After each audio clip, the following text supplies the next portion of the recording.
ఇది ఏ రకంగా ఆలోచించాలా? ఎట్లా ఎట్లా సాధ్యమైద్దని అడుగుతున్నారు మీరు? వదులుకోండి మరి. ఉత్తమ్ కుమార్ రెడ్డి వదులుకుంటాడా? వెంకటరెడ్డి వదులుకుంటాడా? అసలు ఆడ 3 ఇవ్వడమే పెద్ద తప్పు.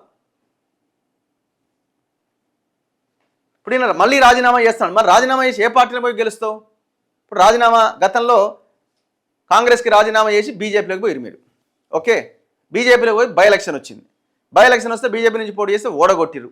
సరే, అప్పుడు రకరకాల కారణాలు దానికి ఉన్నాయి. ఆ బీజేపీలో ఉన్న వాళ్ళే మిమ్మల్ని ఓడగొట్టిరు. మీకున్న లోకల్గా ఉన్న కొంత మీరు కొంత డబ్బులు ఇస్తారనో ఇంకోటి దాంతో ప్రజలు మిమ్మల్ని గెలిపించడానికి ప్రయత్నం చేసిరు, కానీ జరగలే. కేసీఆర్ ప్రెస్టేజ్గా తీసుకున్న ఎలక్షన్ని ఆనాడు బీజేపీలోకి వెళ్ళి మీరు పోటీ చేసిరు. మరి ఇవాళ మళ్ళీ కాంగ్రెస్ నుంచి మళ్ళీ రాజీనామా, మళ్ళీ ఎళ్ళకి పోతారు? మళ్ళీ బీజేపీలోకి పోతారా? మళ్ళీ బీఆర్ఎస్లోకి పోతారా? ఏళ్ళకి పోయి ఇండిపెండెంట్గా పోటీ చేస్తారా? ఎట్లా? ఇప్పుడు మీరు ఒకవేళ రాజీనామా చేసినా దేనికి త్యాగం?